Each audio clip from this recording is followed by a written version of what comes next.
বাংলাদেশের 50 বছরের ইতিহাসে ক্ষমতা দখলকারী স্বৈর শাসকের যে সর্বোচ্চ শাস্তি মৃত্যুদণ্ডের রায় হয়েছে।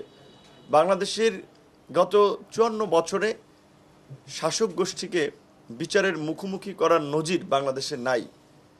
প্রধানমন্ত্রী থেকে ফাঁসির মঞ্চে শেখ হাসিনার এই রায় আগামীতে শাসকদের জন্য দৃষ্টান্ত হয়ে থাকবে। যারা গণতন্ত্রের মুখোশে স্বৈরতন্ত্র কায়েম করে জনগণের টুটি চেপে ধরার চেষ্টা করবেন, তাদের জন্য এটি একটি দৃষ্টান্ত।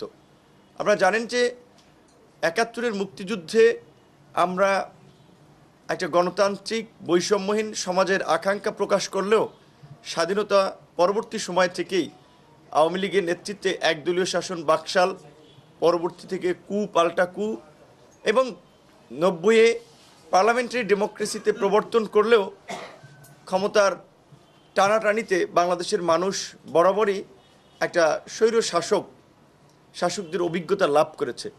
২৪-এর এই ছাত্র জনতা প্রথাগত এবং প্রতিষ্ঠিত রাজনীতির বাইরে সাধারণ মানুষকে ঐক্যবদ্ধ করে এই দীর্ঘ ১.৫ দশকের ফ্যাসিবাদকে দেশ থেকে তাড়িয়েছে। গণ অভ্যুত্থান পরবর্তী আন্তর্জাতিক অপরাধ ট্রাইব্যুনালে গত ১৫ মাসে ফ্যাসিস্ট স্বৈর শাসক শেখ হাসিনার বিরুদ্ধে এবং তার স্বরাষ্ট্রমন্ত্রী আসাদুজ্জামান খান কামাল সহ কয়েকজনের একটি রায় আজকে আংশিক প্রকাশিত হয়েছে।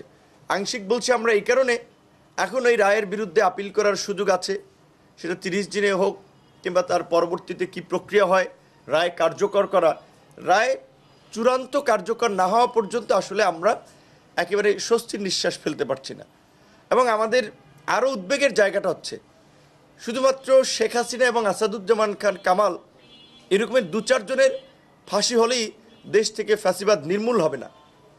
এই শেখ হাসিনার দল, যেই দলের উপরে ভর করে শেখ হাসিনা 16 বছর জনগণের ভোটাধিকার ছাড়া দেশে একটা নিয়ন্ত্রিত গণতন্ত্রের নামে স্বৈরতন্ত্র কায়েম করেছিল, ভিন্ন মত এবং বিরোধীদেরকে দমন পীড়ন গুম খুন করেছে, সেই ঘৃণ্য রাজনৈতিক দল আওয়ামী লীগ এবং তার প্রধান সহযোগী জাতীয় পার্টি সহ এই ফ্যাসিবাদের অন্যান্য সহযোগীদেরও বিচার হওয়া দরকার।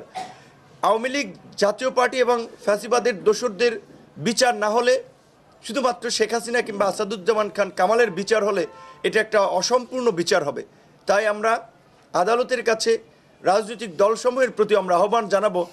আমরা যতদূর জানি দল হিসেবে আওয়ামী লীগের বিচারের জন্য আদালতে আবেদন করা হয়েছে।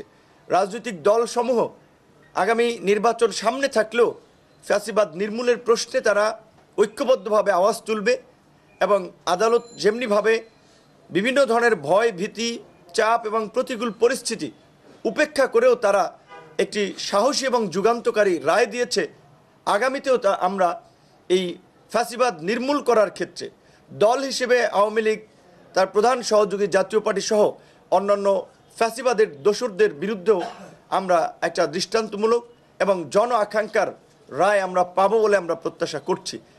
একই সাথে আমরা বলতে চাই, শেখ হাসিনা এবং আসাদুজ্জামান খান কামাল দুইজনের ফাঁসির রায় হয়েছে। সাবেক পুলিশ প্রধান আইজিপি আব্দুল্লাহ আল মামুনের যাবজ্জীবন কারাদণ্ড হয়েছে, 5 বছর কারাদণ্ড হয়েছে। কিন্তু আরও অনেক অপরাধী রয়েছে যারা কেউ জেলে আছে, কেউ ধরাছোঁয়ার বাইরে আছে। অনেককে গণ অভ্যুত্থানের পরে নিরাপদে দেশ থেকে পার করে দেওয়া হয়েছে। আমরা চাই সকল অপরাধীদেরকে দেশে ফিরিয়ে এনে বিচারের মুখোমুখি করা হোক এবং শেখ হাসিনার রায় কার্যকর করার জন্য ভারতের সাথে আলাপ আলোচনা দিন দরবারের মাধ্যমে শেখ হাসিনা সহ ভারতে পালিয়ে থাকা এই গণহত্যার জড়িত এবং গণহত্যার দোসরদেরকে ফিরিয়ে এনে বিচারের মুখোমুখি করা হোক।